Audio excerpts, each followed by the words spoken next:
Assalamualaikum warahmatullahi wabarakatuh. Syukur alhamdulillah kita berjumpa lagi di channel ini. Sebelum lanjut jangan lupa subscribe channel ini dan nyalakan lonceng notifikasinya. Sahabat beriman, dalam kitab Tanbihul Ghafilin, karya Abu Laits As-Samarkandi, diceritakan kisah seorang pemuda yang membuat kagum Nabi Sulaiman alaihissalam. Suatu ketika, Nabi Sulaiman memperoleh wahyu, Allah yang memerintahkan agar segera pergi ke suatu pantai. Kepada Nabi Sulaiman Allah akan menunjukkan sesuatu yang ajaib.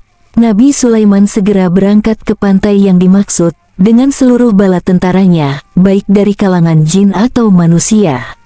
Sebagian bala tentara lainnya dari kalangan binatang. Sesampainya di sana beliau tidak menemukan sesuatu yang aneh atau ajaib. Hanya hamparan pantai yang memanjang dan laut yang terbentang luas seolah tanpa batas. Nabi Sulaiman alaihissalam segera memerintahkan salah satu jin untuk menyelam di lautan, dan membawa keluar sesuatu yang tampak ajaib jika menemukannya. Jin tersebut segera menyelam sedalam yang ia mampu sambil memperhatikan sekelilingnya. Setelah beberapa waktu, ia muncul di permukaan dan berkata, "Wahai Nabi Sulaiman, aku telah menyelam sejauh yang aku mampu, sampai sekian ribu meter dalamnya, tetapi aku tidak melihat sesuatu yang ajaib dan istimewa yang bisa aku tunjukkan kepadamu." Nabi Sulaiman tidak puas dengan laporan jin tersebut. Allah subhanahu wa ta'ala telah memfirmankan dan itu pasti adanya. Hanya jin itu saja yang mungkin tidak mampu menemukannya. Karena itu beliau memerintahkan jin Ifrit yang mempunyai kemampuan jauh lebih hebat dari kebanyakan bangsa jin untuk melakukan tugas tersebut. Jin Ifrit segera menerjunkan diri ke samudra, menjelajah ke segala arah dan sedalam yang ia mampu, dengan kecepatan yang jauh lebih mengagumkan. Tetapi setelah beberapa waktu lamanya, ia muncul di permukaan tanpa membawa apa-apa dan berkata, "Wahai Nabi Sulaiman, aku telah menyelam sejauh yang aku mampu, sampai sekian ribu meter dalamnya, 2 kali dalamnya dari yang diselami jin sebelumnya, tetapi aku tidak melihat sesuatu yang ajaib dan istimewa yang bisa aku tunjukkan kepadamu." Lagi-lagi Nabi Sulaiman tidak puas dengan hasil yang dilaporkan jin Ifrit itu. Karena itu beliau berpaling kepada salah seorang punggawanya, Ashif bin Barhiyah, seseorang yang sangat ahli dan menguasai kitab Taurat, bahkan Allah menganugerahinya ilmu secara langsung dari sisinya ilmu laduni. Nabi Sulaiman berkata, "Wahai Ashif, bawakanlah atau tunjukkanlah kepadaku, keajaiban apa yang disembunyikan Allah di dalam lautan ini." Tidak seperti dua bangsa jin yang segera menceburkan diri ke samudra dan menyelam, Ashif hanya diam sesaat, kemudian menadahkan tangannya ke atas dan berdoa kepada Allah. Tidak lama kemudian air laut tersibak dan muncul sebuah kubah besar berwarna putih dengan pintu di 4 penjurunya. Pintu pertama terbuat dari intan permata, pintu kedua dari yakut, pintu ketiga dari mutiara dan pintu keempat dari zabarjut yang berwarna hijau. Ashif berkata, "Wahai Nabi Allah, inilah keajaiban yang ingin ditunjukkan Allah kepada engkau." Ia berada di dasar lautan dengan kedalaman 3 kali yang diselami jin pertama.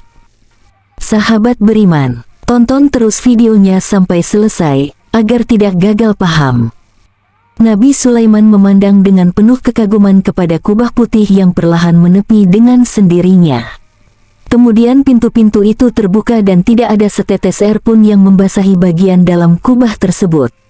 Beliau masuk dan menemukan seorang pemuda sedang beribadah di dalamnya. Beliau mengucap salam dan berkata, "Wahai pemuda, mengapa engkau tinggal di dasar lautan di dalam kubah ini?" Setelah menjawab salam beliau, pemuda itu menceritakan bahwa dahulunya ia merawat dan melayani kedua orang tuanya yang cacat, ibunya dalam keadaan buta sedang ayahnya lumpuh, selama hampir 70 tahun. Ketika sang ibu akan meninggal, ia berdoa, "Ya Allah, panjangkan umur anakku dalam ketaatan kepadamu." Ketika sang ayah akan meninggal, ia berdoa, "Ya Allah, jadikanlah anakku tetap dalam ketaatan kepadamu di tempat yang tidak dapat diketahui oleh para syaitan." Setelah kewafatan kedua orang tuanya, pemuda itu berjalan-jalan ke tepi pantai dan melihat kubah tersebut yang dalam keadaan terbuka. Ia masuk karena ingin mengetahui keadaan di dalamnya. Tetapi tiba-tiba kubah tersebut tertutup dan dibawa malaikat ke dasar lautan yang terdalam. Maka ia menghabiskan waktu hanya dengan beribadah kepada Allah di dalam kubah tersebut. Nabi Sulaiman berkata, pada masa siapakah engkau hidup saat itu? Masa Nabi Ibrahim AS, jawab pemuda itu. Berarti pemuda itu telah tinggal di kubah itu selama sekitar 1400 tahun, tetapi sama sekali tidak tampak ketuaan di wajah pemuda tersebut, bahkan satu uban pun tidak tampak di rambutnya. Nabi Sulaiman berkata lagi, bagaimana dengan makan minummu? Setiap harinya kubah ini naik ke permukaan, dan seekor burung membawakan makanan dan minuman sebesar kepala orang dewasa. Saya bisa merasakan semua jenis makanan di dunia ini, yang membuat saya selalu puas dan kenyang, hilang semua rasa haus dan lapar, panas dan dingin, jemu dan malas, bahkan tidak ada rasa kantuk dan ingin tidur sehingga saya bisa menghabiskan waktu untuk beribadah kepada Allah. Nabi Sulaiman memandang pemuda itu penuh kekaguman. Walaupun segala mukjizat dan kelebihan yang diberikan Allah kepadanya sangat mengagumkan, tetapi bagi Nabi Sulaiman, apa yang dialami pemuda itu jauh lebih mengagumkan lagi. Apalagi pemuda itu bukan seorang nabi dan rasul, tetapi seorang yang berbakti kepada kedua orang tuanya, yang memperoleh kemuliaan karamah itu karena doa kedua orang tuanya. Nabi Sulaiman berkata, maukah engkau tinggal bersama kami? Pemuda itu berkata, kembalikanlah saya ke tempat semula, dan biarkanlah saya terus beribadah kepada Allah sampai waktu yang dikehendaki Allah. Nabi Sulaiman keluar dari kubah tersebut dan memerintahkan Ashif untuk mengembalikan kubah itu ke tempatnya semula.